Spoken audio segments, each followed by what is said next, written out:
ഞങ്ങൾക്ക് ഡ്യൂട്ടി കണ്ടിട്ട് ഞങ്ങൾ കല്യാണത്തിന് പോകാൻ പറ്റില്ല, ഒരു മരിച്ച ചടങ്ങിന് പോകാൻ പറ്റില്ല, ഒരു കുട്ടികളുടെ ചോറൂണിന് പോകാൻ പറ്റില്ല. ഡ്യൂട്ടി.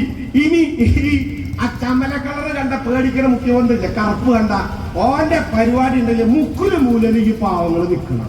എന്നിട്ട് ഓൻ പോണ സമയത്ത് ഒറ്റടി അങ്ങോട്ട് അടിച്ച ഓനിങ്ങനെ സന്തോഷമായി 16 ദിവസം പട്ടിണി കിടന്നിട്ട് വെള്ളം കിട്ടുന്ന ജാതിയാ. അതിങ്ങനെ ഇങ്ങനെ രാജാവ് എഴുന്നള്ള റോട്ട് കൂടെ മുഴുവൻ എന്തിന് ഏതിന് വെള്ളം ചീറ്റുന്ന സാധനം. നീ പോണ വഴിക്ക് എങ്ങനെ കത്തിപ്പിട്ട ചൂട്ടി അങ്ങോട്ട് രക്ഷപ്പെടുത്താനാണ്. ശരിക്കും മനസ്സിലാണ്. അച്ഛനമ്മയെ കൊല്ലുന്നു, അമ്മ അച്ഛനെ കൊല്ലുന്നു, ചേട്ടൻ ചേച്ചിയെ കൊല്ലുന്നു, ചേച്ചി ചേട്ടനെ കൊല്ലുന്നു, കാമുകൻ കാമുകിയെ കൊല്ലുന്നു, കാമുകി കാമുകനെ കൊല്ലുന്നു, കാമുകൻ കാമുകിയുടെ ഭർത്താവിനെ കൊല്ലുന്നു, കാമുകി കാമുകന്റെ ആദ്യ ഭാര്യയെ കൊല്ലുന്നു, കാമുകന്റെ അച്ഛൻ കാമുകിയുടെ അമ്മയെ കൊല്ലുന്നു, കാമുകിയുടെ അമ്മ കാമുകന്റെ അച്ഛനെ കൊല്ലുന്നു. ഈ പത്രം വായിച്ചു കഴിയുമ്പോഴേക്കും തലമുടി എഴുന്നേറ്റ് നിൽക്കുക പ്രാന്തായിട്ട് ആഭ്യന്തര വകുപ്പ് കൈകാര്യം ചെയ്യുന്ന വ്യക്തി. അപ്പോഴാണ് പാലക്കാട് ഒരു വൃത്തികെട്ടവരെ വിളിച്ചു കൊണ്ടുവരുന്ന ചെന്താമര. കേരളത്തിൽ ഉണ്ടായവരല്ലേ? ഒരു വീട്ടിൽ അമ്മയെയും അച്ഛനെയും മുത്തശ്ശിയെയും വെട്ടിക്കൊണ്ട ആ നായക്ക് ഇവർ മേടിച്ചു കൊടുക്കുന്നു. എന്ത്? ബീഫും പുട്ടും. അത്രക്ക് അസറ്റ് നിങ്ങളുടെ കയ്യിലുണ്ടോ? ഭൂമിയായി അത്രക്കധികം അസറ്റ് നിങ്ങളുടെ കയ്യിലുണ്ടോ? ആ അസറ്റ് വിറ്റിട്ട് പാവപ്പെട്ടവർക്ക് കൊടുക്കാം, അല്ലെങ്കിൽ ആ മെച്ചം വിറ്റിട്ട് പാവപ്പെട്ടവർക്ക് കൊടുക്കാം, ആ നിക്ഷേപകരെ സംരക്ഷിക്കാം, അല്ലെങ്കിൽ ആ തീരുമാനം നിങ്ങളുടെ ഭാഗത്ത് എടുക്കാം എന്ന് പറഞ്ഞാൽ എവിടെയാ സാറേ മെച്ചല്? എവിടെയാ സാറേ അസറ്റ്? 5 ലക്ഷം രൂപയുടെ അസറ്റും കൊണ്ടുപോയിട്ട് 50 ലക്ഷം രൂപയുടെ ലോണും കൊടുത്താൽ, ആ അസറ്റ് കൊടുത്താൽ അത് കിട്ടുക ഇല്ല. അത് അസറ്റ് മാറി അസത്തായി മാറി. കരുവന്നൂരിനെ സംബന്ധിച്ചിടത്തോളം അവിടെയാണ് നമ്മൾ ചർച്ച ചെയ്യപ്പെടുന്നത്. ഈ തട്ടിപ്പ് വെൽ പ്ലാൻഡ് ആണ്. അത് 1 വർഷം കൊണ്ടോ 2 വർഷം കൊണ്ടോ 3 വർഷം കൊണ്ടോ ഒന്നും അല്ല. അത് കഴിഞ്ഞ് ഇവരുടെ ഒരു സർച്ച്, ഇവരുടെ സർക്കാരിന്റെ പ്രതിനിധികൾ വന്നിട്ട് റൈഡ് ചെയ്ത് കണ്ടില്ലേ നിങ്ങള്? താലൂസ ഗുണശേഖരൻ വിളിച്ചു പറഞ്ഞു, അവന്റെ കൂറക്കിടക്കി അവന്റെ ആർക്കും വേണ്ടാത്ത പേട്ട വണ്ടിയൊക്കെ അവിടെ ഇട്ടതിന് ശേഷം പറഞ്ഞു, ഇനി തോളി എല്ലാം കൊണ്ടുപോയി അവന്റെ നല്ലത് പൊട്ടക്കാവും കൊണ്ടുപോയി ഒട്ടയൊക്കെ വെക്കും, നെയ്യും പരിപ്പൊക്കെ നിനക്കും മറ്റുള്ളവർക്കും എന്ന് പറയപ്പെടുന്നത്. ഭാഷ ഈ മൈക്കും ജനങ്ങളൊക്കെ ഉള്ള കാരണം പറയാൻ പറ്റാത്തത് മനസ്സിലാവും. എന്നിട്ട് ഇവർ എന്തടിസ്ഥാനത്തിലാണ് സമൂഹത്തെ അവിടെ സഖാക്കന്മാർ, നിങ്ങളൊക്കെ സത്യസന്ധരായ കമ്മ്യൂണിസ്റ്റുകാരാണെങ്കിൽ നിങ്ങളുടെ വിശ്വാസങ്ങളൊന്നും നിങ്ങൾ കുറയ്ക്കേണ്ട.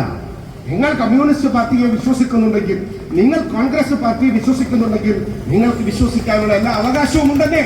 പക്ഷേ നിങ്ങളെ ചതിക്കുമ്പോൾ എന്താണ് സഖാവേ ഈ ജനങ്ങളോട് ഈ നീതികേട് കാണിക്കരുതെന്ന് ചോദിക്കാനുള്ള ഉത്തരവാദിത്തം കമ്മ്യൂണിസ്റ്റ് പാർട്ടിയുടെ ഭാഗമായിട്ട് നിൽക്കുന്ന കമ്മ്യൂണിസ്റ്റ് സഖാക്കന്മാർക്കില്ലേ?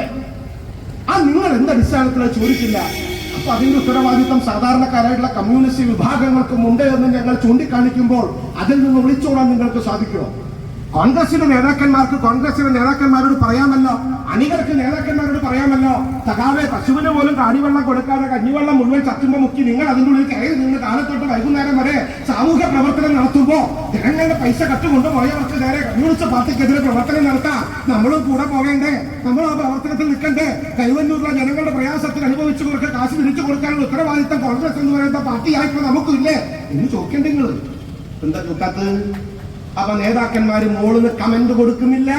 കമന്റ് എങ്ങനെയാണ് കൊടുക്കുക? അവൻ വികലാംഗനാണ് ഈ വിഷയത്തിൽ, അവന്റെ കാലും തെറ്റാണ്. അവിടെയാണ് നമ്മൾ കാര്യം മനസ്സിലാക്കുന്നത്. ആ യാഥാർത്ഥ്യങ്ങളാണ് നമ്മൾ കാര്യം തിരിച്ചറിയുന്നത്. അപ്പം നമ്മളെ സംബന്ധിച്ചിടത്തോളം ഈ ഉത്തരവാദിത്തങ്ങൾ തീർന്നിട്ടില്ല. കള്ളന്മാരെ കണ്ടെത്തുക എന്നുള്ളത് ഒരു വലിയ കടമയാണ്. കള്ളന്മാരിൽ നിന്ന് കാര്യങ്ങൾ മനസ്സിലാക്കുക എന്ന് പറയപ്പെടുന്ന വലിയ കടമയാണ്. അത് അന്വേഷണ ഏജൻസികൾ തീരുമാനിച്ചിട്ടുണ്ട്. പക്ഷേ ഈ കള്ളന്മാർ കട്ട പൈസ നഷ്ടപ്പെട്ടിരിക്കുന്നത് സത്യസന്ധന്മാരുടെയാണ്, കള്ളന്മാരുടെ അല്ല. അവർ നേടിയവരാണ്, ഇവർ നഷ്ടപ്പെട്ടവരാണ്. ആ നഷ്ടപ്പെട്ടവരുടെ കൂടെയാണ് BJP. ആ നഷ്ടപ്പെട്ടവർക്ക് അത് വാങ്ങിച്ചു കൊടുക്കേണ്ട ഉത്തരവാദിത്വവും BJPക്കുണ്ട്. അപ്പൊ നിങ്ങൾക്ക് കൃത്യമായിട്ട് അന്വേഷണ ഏജൻസികൾ പറഞ്ഞല്ലോ, എല്ലാ പൈസയും കൃത്യമായി ഞങ്ങൾ അറ്റാച്ച് ചെയ്തത് വിട്ട് താൽക്കാലികം കൊടുക്കേണ്ടവർക്ക് കൊടുക്കാൻ തയ്യാറാണ്. എന്താ പുരാപ്പൊടി വിറ്റ് കൊടുത്തേ? ഇതിന്റെ അടിസ്ഥാനത്തിലാണ് കൊടുത്തേ? കൺസോർഷ്യം രൂപീകരിക്കാൻ സർക്കാരിന് എന്താ ബുദ്ധിമുട്ട്? സഹകരണ സ്ഥാപനങ്ങളുടെ ആളുകൾക്ക് അതിന് പ്രയാസമില്ല. സഹകരണ സ്ഥാപനങ്ങളിലൊക്കെ ഒരു സാധാരണക്കാരന് ഒരു സിമ്പിൾ ലോൺ 3 ലക്ഷം രൂപയ്ക്ക് കിട്ടണമെങ്കിൽ അനുഭവിക്കേണ്ട വേദന എന്താണ്? നീ അവന് തിരിച്ചടവ് വൈകി കഴിച്ചാൽ, എന്റെ പൊന്നു ചങ്ങാതി, കൊറോണ കാലത്ത് എനിക്ക് തിരിച്ചടവ് വൈകിട്ട് അനുഭവിച്ച വേദന എനിക്കറിയാം. എല്ലാ പെടയവന്മാരും പടക്കാരെന്നറിയാമോ? അങ്ങനെയെങ്കിൽ ഈ തെമ്മാടികളുടെ വീട്ടിലേക്കൊന്നും പോയി ഈ അഭ്യാസങ്ങൾ കളിക്കാൻ എന്താ അവര് തയ്യാറാവാഞ്ഞേ?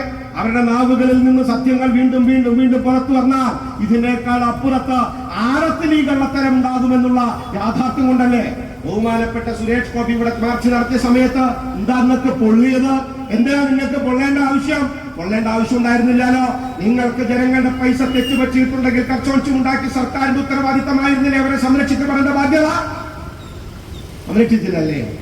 ഇവിടെ ഒരു ടീച്ചർ ഉണ്ടല്ലോ, അവരുടെ MLA അല്ലേ, മന്ത്രിയല്ലേ, all my tensions of housing my head എന്ന് പറയപ്പെടുന്ന ഇംഗ്ലീഷ് അധ്യാപിക ചേച്ചിമാരെ ചേട്ടന്മാരെ ആയമാർ എന്റെ കോളേജിൽ കേരള ഓർമ്മയില് എനിക്കും മനസ്സിലായില്ല ആയമ്മ എന്താ പറയുന്നത്.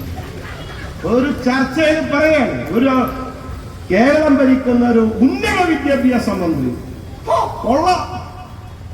അതുകൊണ്ടാണ് തൃശ്ശൂരിൽ പണ്ട് പഠിക്കാൻ നമ്മൾ ചെല്ലുമ്പോ 10ാം ക്ലാസ് കഴിഞ്ഞാൽ വെള്ള കാർഡ് വരുമോ, ചുവപ്പ് കാർഡ് വരുമോ, പച്ച കാർഡ് വരുമോ, നീല കാർഡ് വരുമോ എന്ന് കാത്തിരിക്കണം.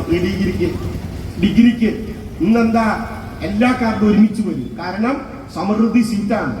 ഉന്നത വിദ്യാഭ്യാസ മന്ത്രി ബഹുമാന്യയായ ബിന്ദു ടീച്ചറുടെ നേതൃത്വത്തിൽ 16 അടി ഊട്ടി ആ വിദ്യാഭ്യാസ മേഖലയെ കുട്ടികളെല്ലാവരും UK-യിലേക്കും US-ലേക്കും അയർലൻഡിലേക്കും പോളണ്ടിലേക്കും ഇങ്ങനെ പോയിക്കൊണ്ടിരിക്കുക. പിണറായി വിജയൻ ഇങ്ങനെ ക്ലിഫ് ഹൗസിൽ ഇരിക്കുക. അത്ര ഏതോ ഒരു പൊട്ടൻ സഖാവ് വന്ന് പറഞ്ഞു ഇത്ര അദ്ദേഹത്തിനോട്, സഖാവേ കേരളത്തിൽ മാത്രം ഒതുങ്ങാനുള്ളതല്ല ആര് ഇരട്ടച്ചങ്കൻ. അപ്പൊ ഓനൊന്നും ഇങ്ങനെ തല ഉയർത്തി. പിന്നെ നിങ്ങള് ഇന്ത്യക്കപ്പുറത്ത് പോളണ്ടിലും വളരണം. അതിനെന്ത് വേണം? കുട്ടികളെ വിടണം. ഓ വിശ്വസിച്ചു.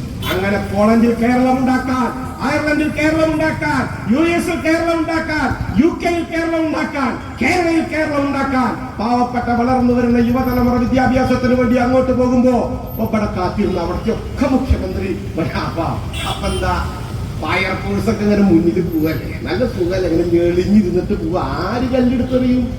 ഒരാളും കല്ലെടുത്തെറിയില്ല. അലർട്ടുണ്ടെന്ന്. എന്തിന് അലർട്ട്? ഉള്ള കാലം വഹിച്ച് പൊക്കോട്ടെ തന്നെ അനുഭവിക്കേണ്ടത് നമ്മുടെ 10 കൊല്ലം പോയി അല്ലേ? ഈ ആര് കല്ലെടുത്തെറിയാണ്? ഒരു മാണിക്കായി എടുത്ത് ആരെങ്കിലും എറിയുന്ന ബഹുമാനരായ പോലീസുകാര് ഞങ്ങൾക്ക് തോന്നുന്നില്ല. നിങ്ങൾ ഈ പങ്കച്ചുകൾ പാവട്ടോ വരെ സംബന്ധിച്ചിടത്തോളം മാസ ശമ്പള കുട്ടികളുടെ പഠിപ്പ്, അമ്മയുടെ അച്ഛന്റെ ഒക്കെ അസുഖം, ഞങ്ങളോട് എന്തെങ്കിലും പറഞ്ഞ അപ്പ ഹോസ്ബുർഗ് കാസർഗോഡ് ഞങ്ങൾ അങ്ങോട്ട് പോണേ. വലിയ മെനക്കെട്ട പണിയെ പോലീസ് പണി എന്ന് പറഞ്ഞാൽ മക്ക കാലത്ത് വൈകുന്നേരം ഇവരെ തെരുവിളിക്കുക. പക്ഷേ ഇവറ്റകൾക്ക് ഡ്യൂട്ടി കണ്ടിട്ട് നിങ്ങൾ കല്യാണത്തിന് പോകാൻ പറ്റില്ല, ഒരു മരിച്ച ചടങ്ങിന് പോകാൻ പറ്റില്ല, ഒരു കുട്ടികളുടെ ചോറൂണിന് പോകാൻ പറ്റില്ല. ഡ്യൂട്ടി. ഇനി ആ ചമല കളറ് കണ്ട പേടിക്കണ മുഖ്യമന്ത്രി കറുപ്പ് കണ്ട ഓന്റെ പരിപാടി ഉണ്ടെങ്കിൽ മുക്കില് മൂലയിൽ ഈ പാവങ്ങൾ നിൽക്കണം. എന്നിട്ട് ഓൻ പോണ സമയത്ത് ഒറ്റടി അങ്ങോട്ട് അടിച്ച ഒന്നിങ്ങോട്ട് സന്തോഷമായി 16 ദിവസം പട്ടിണി കിടന്നിട്ട് വെള്ളം കിട്ടുന്ന ജാതിയാ. അതിങ്ങനെ ഇങ്ങനെ രാജാവ് എഴുന്നള്ള റോട്ടുകൂടെ മുഴുവൻ എന്തിന് ഏതിന് വെള്ളം ചുറ്റുന്ന സാധനത്ര. നീ പോണ വഴിക്ക് എങ്ങനെ കത്തിപ്പിട്ട ചൂട്ടി അങ്ങോട്ട് രക്ഷപ്പെടുത്താനാണ്. ശരിക്കും മനസ്സിലാണ്. എന്നിട്ട് ഇവർ ഇതിനെ ഇങ്ങനെ പ്രഖ്യാപിക്കും. കേരളത്തിലെ ജനങ്ങൾ കരുവന്നൂരിന്റെ വിഷയം നിങ്ങൾക്കറിയാം. അങ്ങനെ നിരവധി ബാങ്കുകളുണ്ട്. കോൺഗ്രസുകാർക്ക് അതിനെ എതിർക്കാൻ സാധിക്കാത്തത് ആ സൂത്രക്കാർ ഭരിക്കുന്ന നിരവധി ബാങ്കുകളും ഇതേ വിഷയങ്ങളും. കേരളത്തിന്റെ മന്ത്രിസഭയെ ഒന്ന് വിശകലനം ചെയ്തു നോക്കിയാൽ കേരളത്തിന്റെ അവസ്ഥ നിങ്ങൾക്ക് കൃത്യമായി മനസ്സിലാക്കും. പി പ്രസാദ് പൊരുത്ത ഓടിപ്പോയില്ലേ രാജ്ഭവനിൽ ഭാരതമാതാവിന്റെ മുന്നിൽ 4 പൂവിടാൻ എനിക്ക് സാധിക്കില്ല, ഞാൻ കർഷകന്റെ മന്ത്രിയാണ്. കർഷകര് കേൾക്കണ്ട. മൂണ്ടോ കൃഷി കഴിഞ്ഞിട്ട് പുഞ്ച കഴിഞ്ഞിട്ട് ആ വിതച്ചത് കൊയ്തിട്ട് അതൊന്ന് കൃത്യമായിട്ട് വരമ്പത്തെ കയറ്റി വെച്ച ആരുടെയാ? ഷാജുട്ടന്റെ നെല്ല് അത് കൊയ്തു, അത് മെതിച്ചു, അത് 4 ടണ്ണ് കയറ്റി വെച്ചു. എത്ര രൂപയാ? 28.85 ഇൻറ്റു 4 ടണ്ണിന്റെ കാശ് എടുത്തേ എന്ന് കൊടുക്ക. 9 കൊല്ലായിട്ട് ഇത് കുണച്ചിട്ട് അന്നെ കൊണ്ട് പറ്റണം പോട്ടം മന്ത്രി. എന്നിട്ട് ഈ ഭാരതമാതാവിന്റെ മുമ്പിൽ പൂവിടാനൊക്കെ ബോട്ടാണെന്നോ അങ്ങനെ തന്നെ വിളിക്കണോ? കേരക്കർഷകൻ. അതിന്റെ അവസ്ഥ എന്താ? ക്ഷീരക്കർഷകൻ പശുവിന്റെ അകിടുമ്പങ്ങട് വെള്ളം ഒഴിച്ചിട്ട് അതിന്റെ കാലുമ ചവിട്ട് കിട്ടാണ്ട് പുലർച്ചെ എഴുന്നിട്ട് ഞാൻ കറന്നിട്ട് നമ്മൾ കൊണ്ടുപോയി കൊടുക്കുക. കൊടുക്കുന്ന 48 റുപ്യ 52 റുപ്യ ഇതിന്റെ വ്യത്യാസത്തിൽ നമുക്ക് കിട്ടുക. അത് കിട്ടിയിട്ട് എങ്ങനെ അവർക്ക് പറ്റുക? അപ്പൊ പഞ്ചായത്തിലും മുനിസിപ്പാലിറ്റികളും അടക്കം കൃത്യമായിട്ടൊരു സംവിധാനം ഉണ്ടായിരുന്നു. സുനന്ദിനി, നന്ദിനി, കന്നുകുട്ടി പരിപാലനം എന്നൊക്കെ പറഞ്ഞിട്ട് 10-30,000 റുപ്യ 14,000 രൂപയൊക്കെ ക്ഷീര കർഷകന് കിട്ടിയിരുന്നു. ഇവരെ കൊണ്ടായിച്ചോ?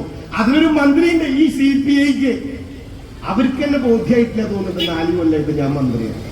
അവരാകെ ഒരു തീരുമാനം എടുത്തിട്ടുള്ളൂ, ഈ ഖബർ ചോപ്പാകട്ടെ. ചുവപ്പ് കൊഴുപ്പ് കൂടിയത്, പച്ച കൊഴുപ്പ് കുറഞ്ഞത്, കൊഴുപ്പും കുറഞ്ഞതും കൂടിയതും ഒരുമിച്ച് ഓറഞ്ച് കളർ, ഇങ്ങനെ ഇത്യാദി കളറുകൾ മിൽമേൽ ഇങ്ങനെ മാറ്റിക്കൊണ്ടിരിക്കുകയെന്നല്ലാണ്ട് ക്ഷീര കർഷക മേഖലകളിൽ കണ്ടുണ്ടോ? അപ്പോ പച്ചക്കറി പലചരക്ക് സ്വരാജിൽ ഇപ്പൊ നിലമ്പൂര് കലക്കാൻ പോയ ആൾ സഖാവ് സ്വരാജ് നിയമസഭയിൽ ഒരു ചർച്ചയാണ്. അതിൽ പ്രഖ്യാപിച്ചു, കേൾക്കണം കരുവന്നൂര് ആ ദേശാഭിമാനി പത്രം ഉണ്ടല്ലോ, നേരത്തെ അറിയാൻ നുണ മാത്രം പറയുന്ന ആ പത്രം, ആ പത്രത്തിൽ പറഞ്ഞു വില ഇനി കൂടില്ല. ഞാൻ ചോദിച്ചോ, വില കൂടില്ല എന്ന് പറഞ്ഞ ആ കുട്ടേട്ടന്റെ കടയിൽ നിങ്ങൾ നോക്ക്. 9 കൊല്ലം മുൻപ് ചെറുമണി കുറുകയ്ക്ക് 18 റുപ്യയും 20 റുപ്യ ഉണ്ടായിരുന്ന 52 രൂപ. പയറിനും പരിപ്പനും പഞ്ചസാരക്കും പുളിക്കും ജീരകത്തിനും കടുകിനും ഉള്ളിക്കും മിളകിനും ഒക്കെ ഇന്ന് 9 കൊല്ലം കൊണ്ട് വർദ്ധിച്ചതിന്റെ കാര്യം കണക്കൊന്നും നാട്ടാലുണ്ടെങ്കിൽ വിളിച്ചു പറയണോ? കാര്യം അഞ്ഞൂറ് ഒരു പന്തല് കെട്ടിയിട്ട് കമ്മ്യൂണിസ്റ്റുകാരാ ഞങ്ങൾ വരാം, നിങ്ങൾ വിളിച്ചു പറയാം. സാധാരണക്കാരന് ജീവിക്കാൻ സാധിക്കും. പാലിന്റെ പാക്കറ്റിന്റെ കളർ മാറ്റിക്കൊണ്ടായോ അവന്റെ ജീവിതം പുഷ്ടിപ്പെടോ? നെൽ കർഷകന്റെ പൈസ കൊടുക്കാത്തത് ആരുടെ കുറ്റമാ? ആരുടെ കുറ്റ? ഇനിയൊരു ഭക്ഷ്യ വിതരണമുണ്ട്. ഈ സാധനം ഉണ്ടെങ്കിലല്ലേ അത് വിതരണം ചെയ്യേണ്ട കാര്യമുള്ളോ? അതിന് GR റേഷൻ കടകൾ എന്തുകൊണ്ടാണ് പോയിട്ട് 14,000 രൂപ തപ്പിപ്പിടിക്കാൻ പറ്റവർക്ക് കിട്ടുക? അതും വൃത്തികൊടുപ്പായിട്ട് കൊടുക്കില്ല. കിറ്റ് കൊടുക്കാൻ വലിയ ഗുണ. അതിന് ഇതിന്റെ പടം, അത് പിണറായി വിജയന്റെ പടം വെച്ച കിറ്റ് കൊടുത്താൽ റേഷൻ കടക്കാർ കൃത്യമായിട്ട് കൊടുക്കണം. അതിന്റെ വിഹിതം കൊടുക്കൂല. അങ്ങനെ പൊതുവിതരണ സമ്പ്രദായത്തെ കേരളത്തിൽ തകർത്ത് തരിപ്പണമാക്കി സാധാരണക്കാരന് ബുദ്ധിമുട്ട് അനുഭവിച്ചപ്പോ അത് GR കുറ്റല്ലേ? അതിന്റെ മന്ത്രി CPIയിൽ നിന്നല്ലേ? ഇനി ആഭ്യന്തര വകുപ്പ് ഈ പോലീസുകാരടക്കം കൈകാര്യം ചെയ്യേണ്ട, ലോ ആൻഡ് ഓർഡർ കൈകാര്യം ചെയ്യേണ്ട, അഴിമതിക്കെതിരെ പ്രവർത്തിക്കേണ്ട ആഭ്യന്തര വകുപ്പ് തിരിഞ്ഞു നോക്കിയ മോളുടെ പ്രശ്നം അവിടെ, ഇങ്ങോട്ട് നോക്കിയ മരുവഞ്ചക്കന്റെ പ്രശ്നം അവിടെ. ഈ അയാളെ കൊണ്ട് വലിയ കഷ്ടാണ്. അതുകൊണ്ട് അത് ഓടിപ്പോയിട്ട് വെള്ളത്തിലേക്ക് ചാടുക, അതാ പൂള് നന്നാക്കണേ. തീരെ പറ്റില്ലെങ്കിൽ പശുവിന്റെ നോക്കി ഇരിക്കുക കുറച്ചേരം, അതാ പൊഴുത്ത് നന്നാക്കണേ. നിങ്ങളെ തെറ്റിദ്ധരിക്കരുത് കേട്ടോ. ഈ വലിയ പ്രശ്നത്തിലാണ് മരുണ്ടാക്കണ പ്രശ്നം, മോളുണ്ടാക്കണ പ്രശ്നം, എല്ലാത്തിനും PV എഴുതി വെക്കുക. ഡയറിയിൽ കാളാക്കി മാറോളൂ. മിണ്ടുമ്പോ PV എഴുതി വെക്കുക. 2 കോടി മേടിച്ചോ PV, 3 കോടി മേടിച്ചാൽ PV, അങ്ങനെ PV എഴുതി വെക്കും. അതിന് ടെൻഷനാണ്. കേരളത്തിൽ ആഭ്യന്തര വകുപ്പ് കൈകാര്യം ചെയ്യുന്ന കേരളത്തിന്റെ ബഹുമാനായ മുഖ്യമന്ത്രി ചോദിച്ചോട്ടെ. കാലത്ത് പത്രം വായിച്ചാൽ നമുക്ക് പണ്ട് ഞാൻ സ്കൂളിൽ പഠിക്കുമ്പോൾ A² - B² എന്ന് പറഞ്ഞാൽ നമുക്ക് ആകെ ടെൻഷനാണ്. A² - 2AB + B² എന്നൊക്കെ പറയുമ്പോൾ A എവിടെ, B എവിടെ, 2 എവിടെ എന്നൊക്കെ ചിന്തിക്കണം നമുക്ക്. അതേപോലെ അച്ഛൻ അമ്മയെ കൊല്ലുന്നു, അമ്മ അച്ഛനെ കൊല്ലുന്നു, ചേട്ടൻ ചേച്ചിയെ കൊല്ലുന്നു, ചേച്ചി ചേട്ടനെ കൊല്ലുന്നു, കാമുകൻ കാമുകിയെ കൊല്ലുന്നു, കാമുകി കാമുകനെ കൊല്ലുന്നു, കാമുകൻ കാമുകിയുടെ ഭർത്താവിനെ കൊല്ലുന്നു, കാമുകി കാമുകന്റെ ആദ്യ ഭാര്യയെ കൊല്ലുന്നു, കാമുകന്റെ അച്ഛൻ കാമുകിയുടെ അമ്മയെ കൊല്ലുന്നു, കാമുകിയുടെ അമ്മ കാമുകന്റെ അച്ഛനെ കൊല്ലുന്നു. ഈ പത്രം വായിച്ചു കഴിയുമ്പോഴേക്കും തലമുടി എഴുന്നേറ്റ് നിൽക്കുക പ്രാന്തായിട്ട് ആഭ്യന്തര വകുപ്പ് കൈകാര്യം ചെയ്യുന്ന വ്യക്തി. അപ്പോഴാണ് പാലക്കാട് ഒരു വൃത്തികെട്ടവരെ വിളിച്ചു കൊണ്ടുവരുന്ന ചെന്താമര. കേരളത്തിൽ ഉണ്ടായവരല്ലേ? ഒരു വീട്ടിൽ അമ്മയെയും അച്ഛനെയും മുത്തശ്ശിയെയും വെട്ടിക്കൊണ്ട ആ നായക്ക് ഇവർ മേടിച്ചു കൊടുക്കുന്നു. എന്ത്? ബീഫും പുട്ടും. ആലോചിച്ചു. എന്നിട്ട് ഇവരെന്താ പറയുന്നത്?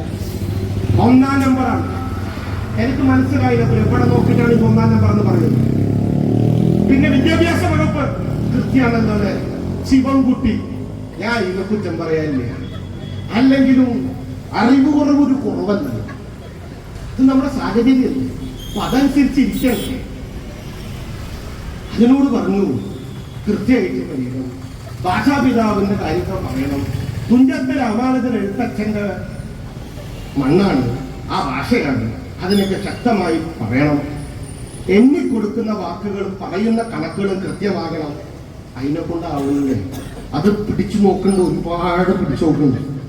1900 2333 തെറ്റാവുന്നില്ല.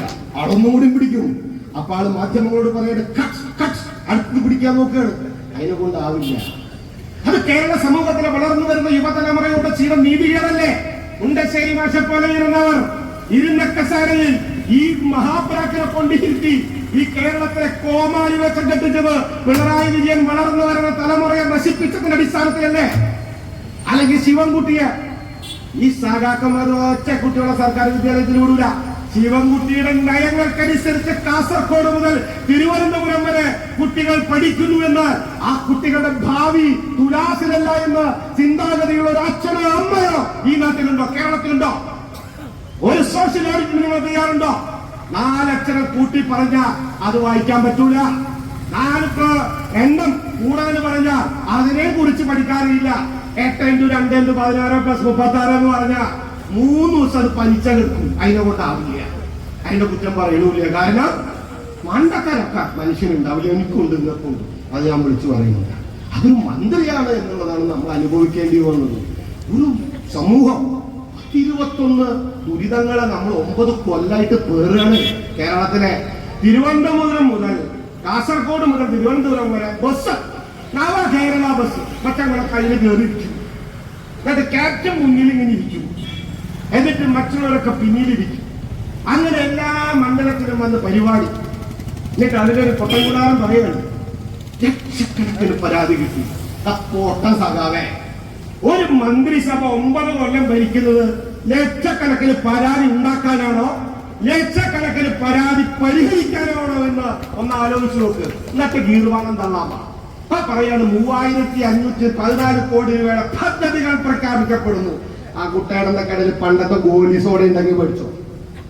അതിലത്തെ പണ്ട് ഞാൻ കളിക്കുന്ന സമയത്ത് എന്റെ മുത്തച്ഛൻ പറയായിരുന്നു, ഗോട്ടിക്കായ കുറവാണ് അച്ഛൻ എന്ന് പറയുമ്പോ പറയുന്നു, ആ പുണ്യച്ചന്റെ കടയിൽ പോയിക്കോ, സോഡയുടെ ഉള്ളിൽ കുറെ ഗോലിക്കായ ഉണ്ട്, അതൊക്കെ മക്കളെടുത്തു ഓടും. ഞങ്ങൾ അരവണ്ടിയും കൊണ്ട് ആ പുണ്യച്ചന്റെ കടയിൽ അവിടെ ചെല്ലുമ്പോ ഒരു പേട്ടി നിറച്ചിങ്ങനെ വെച്ചിരിക്കുന്ന ഒക്കെ എടുത്തോളാൻ പറയും. താപ്പി പിടിച്ച് അതിൻ്റെ ഉള്ളിൽ നിന്ന് കിട്ടുമോ, കിട്ടില്ല. അപ്പൊ ഇങ്ങനെ കാണും. അതിൻ്റെ ഉള്ളിലെ ഗോലി കാണാൻ എന്തൊരു ഭംഗിയറിയോ. അതിങ്ങനെ കണ്ടിരിക്കും. കേരളത്തിന്റെ വികസനം എന്ന് പറയപ്പെടുന്നത് സോഡ കുപ്പിക്കുള്ളിലെ ഗോലിക്കായാണെന്നുള്ള യാഥാർത്ഥ്യം കേരളം തിരിച്ചറിയണം. അത് കിട്ടിക്കാൻ കിട്ടൂലെന്ന് അത് നടപ്പലാവൂ.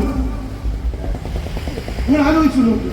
ഓരോ മന്ത്രിമാരുടെയും വിഷയങ്ങൾ നിങ്ങൾ ആലോചിച്ചു. ഒരു ധനകാര്യ മന്ത്രിയുണ്ട്, ഓട്ടക്കാരടി വേണ്ടി നടക്കാണ് പാവം. അങ്ങനെ പ്രഖ്യാപിക്കല വേച്ച് തള്ളല്. എന്തിന്? ബഡ്ജറ്റ് അടുത്ത കൊല്ലം ആളെ കലക്കും, 5 കൊല്ലം കലക്കും.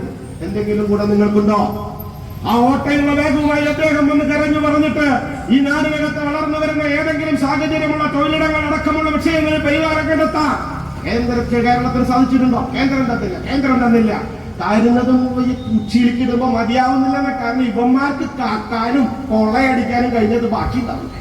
നിങ്ങൾ ആലോചിച്ചു. ഏത് മന്ത്രിക്കാണ് ഈ വേറൊരു മന്ത്രി ഇൻഡസ്ട്രിയൽ ഡെവലപ്മെന്റ് എന്ന് പറഞ്ഞാൽ തൊഴിലും അതുപോലെ വ്യവസായവും സിംഗിൾ പഠിക്കണമെന്നില്ല. ഈ നാട്ടിൽ ഏത് വ്യവസായമാ കമ്മ്യൂണിസ്റ്റുകാർ പൂട്ടിക്കാത്തെ? ചിരാമിലെടുക്കണോ, വിരിപ്പക്കമില്ലെടുക്കണോ, ഉല്ലകമിലെടുക്കണോ, സ്പിന്നിംഗ് മേഖല, വീവിംഗ് മേഖല, പരമ്പരാഗത മേഖലകൾ, സഹകരണ സ്ഥാപനങ്ങൾ അടക്കമുള്ള സംവിധാനങ്ങളിൽ ഇവർ നടത്തിയിട്ടുള്ള പ്രവർത്തനങ്ങളല്ലേ നമ്മുടെ ചർച്ച. ഒരുത്തൻ കഷ്ടപ്പെട്ടിട്ട് ഒരു 4 മുളയെ അതുമ്പോ കുറച്ച് ഓലയും കൊണ്ടുവന്ന വള്ളിയും കെട്ടി വരുമ്പോഴേക്കും പരപ്പന്റേക്ക് പാളിക്കൊടി കൊണ്ട് കുത്തുന്നു. അവിടെ പണ്ടാരം ഇതിന് കാശ് കൊടുക്കണം. കയറ്റിയിറക്കി നോക്കുകൂടി കൊടുക്കല്ലേ? എന്തിനു വേണ്ടിയാണ്? വ്യവസായ സൗഹൃദം മണ്ണാക്കാമെന്ന് നിങ്ങൾ വാഗ്ദാനം ചെയ്തിട്ട് ചതിച്ചതിന്റെ ഉത്തരവാദിത്തം വ്യവസായ മന്ത്രി ഏറ്റെടുക്കുമോ ഇല്ലയോ? സാംസ്കാരിക സമ്പന്നമായ കേരളം ഉണ്ടാക്കിയോ? ഇൻവെസ്റ്റ്മെന്റ് സംരക്ഷിക്കുന്ന കേരളം ഉണ്ടാക്കിയോ? വിദ്യാഭ്യാസ മേഖല സംരക്ഷിക്കുന്ന കേരളം ഉണ്ടാക്കിയോ? സാധാരണക്കാരന് അന്നം പ്രയാസമില്ലാത്ത കേരളം ഉണ്ടാക്കിയോ? വേറെ ആരോഗ്യമന്ത്രി ഓള് പ്രസംഗിച്ച് ഞാൻ കേട്ടിട്ടുണ്ട് നിയമസഭയിൽ, സാർ ഈ കപ്പലാരുകില്ല സാർ, ഉലയുകില്ല സാർ, ഇതിലൊരു കപ്പിത്താരുണ്ട്. ഒരു പേപ്പർ ബോട്ട് ഉണ്ടാക്കി കഴിഞ്ഞാൽ ഓടിക്കാൻ കഴിവില്ലാത്തവരെ കാണാൻ 21 എന്നിട്ടാണ് മേടക്ക് വെച്ച് കീഴുന്നത്. ആശാ വർക്കർമാർ സമരത്തിൽ പോയിട്ട് ആ പാവപ്പെട്ടവർക്ക് ഒരു 100 രൂപ കൂട്ടിക്കൊടുക്കാനുള്ള പ്രാപ്തി എന്താണോ നിങ്ങൾക്കില്ലെങ്കിൽ? ആരോഗ്യ മേഖല പുറത്തേക്ക് എഴുതുന്ന മരുന്ന് നിർത്താൻ നിങ്ങൾക്ക് സാധിച്ചോ? ഇന്ന് മെഡിക്കൽ കോളേജിൽ കിടന്നാൽ, ആരോഗ്യ ഹെൽത്ത് സെന്ററുകളിൽ കിടന്നാൽ പുറത്തേക്ക് എഴുതുന്ന മരുന്നുകൾ, പുറത്തേക്ക് എഴുതുന്ന ടെസ്റ്റുകൾ, ഡോക്ടറുണ്ടോ, മരുന്നുണ്ടോ, യന്ത്രങ്ങളുണ്ടോ? എന്നിട്ട് നിങ്ങൾ പറയുന്ന ആരോഗ്യ മേഖല നിങ്ങൾ 1-ാം നമ്പറാണ്. ആ വീണ ജോർജ് പോലും അത് അംഗീകരിക്കുമെന്ന് എനിക്ക് തോന്നുന്നില്ല. ആ രാഷ്ട്രീയം നിങ്ങൾ കൃത്യമായി പഠിക്കണം.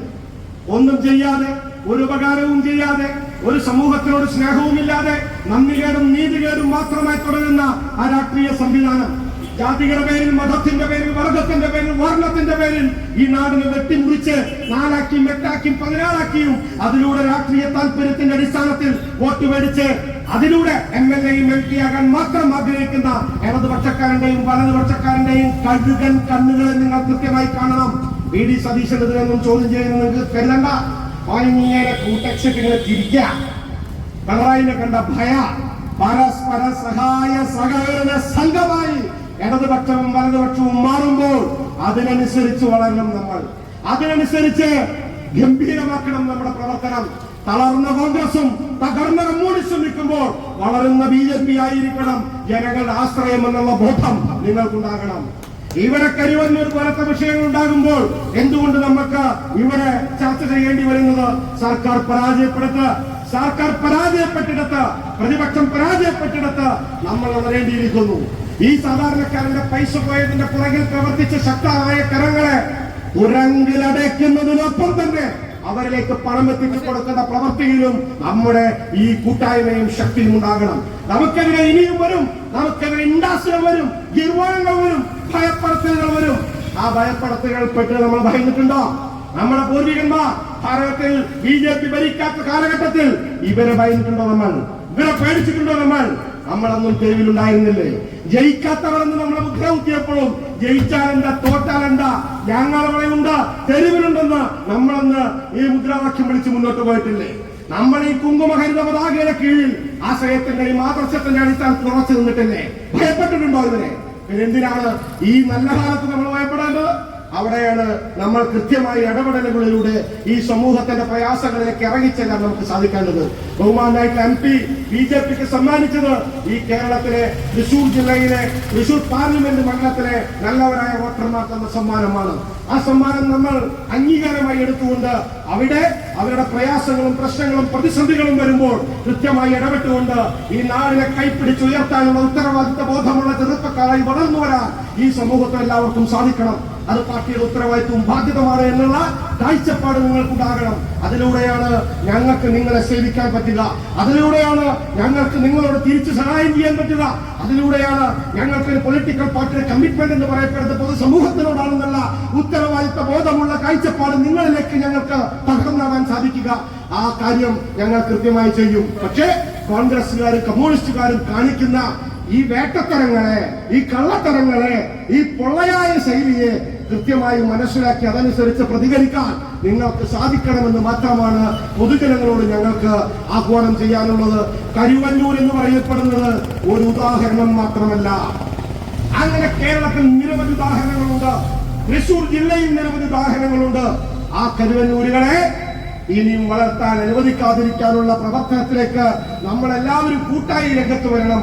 അതിൽ ഞാൻ കമ്മ്യൂണിസ്റ്റ് ആണെന്ന് കരുതി ഒരു സാധാരണക്കാരനും സത്യസന്ധനമായ സഖാവെ നിങ്ങൾ മാറി നിൽക്കരുത്. ഞാൻ കോൺഗ്രസ്സുകാരനാണെന്ന് കരുതി സത്യസന്ധനായ കോൺഗ്രസ്സുകാരാ നിങ്ങൾ മാറി നിൽക്കരുത്. BJPയും കോൺഗ്രസും CPM-ഉം അല്ല ഇവിടെയുള്ളത്. കള്ളന്മാരും പ്രതിസന്ധിയിലാക്കപ്പെട്ടവരെ സംരക്ഷിക്കുന്നവരും തമ്മിലുള്ള പോരാട്ടമാണിത്. അതിൽ നിങ്ങൾക്ക് ആർക്കെങ്കിലും വിരോധമുണ്ടോ? സാധാരണക്കാരന്റെ കാശ് കട്ടവരും ആ കട്ടകളായ കാശ് തിരിച്ചെടുക്കാൻ വേണ്ടി സാധാരണക്കാരന് കൂടെ നിൽക്കുന്ന ഒരു വിഭാഗമായി നമ്മളെ കാണണം. അതിൽ ജാതിയില്ല, മതമില്ല, വർഗമില്ല, കൊടിയില്ല, രാഷ്ട്രീയമില്ല എന്ന കൃത്യമായ സന്ദേശം നിങ്ങൾ കൊടുക്കണമെന്ന് മാത്രം പറഞ്ഞുകൊണ്ട് ഈ സായാഹ്ന ധർണ ഔപചാരികമായി ഉദ്ഘാടനം ചെയ്തതായി പ്രഖ്യാപിക്കുന്നു. വരും ദിവസങ്ങളിൽ വീണ്ടും കാണാമെന്ന് പറഞ്ഞുകൊണ്ട് നിർത്തുന്നു. നന്ദി, നമസ്കാരം.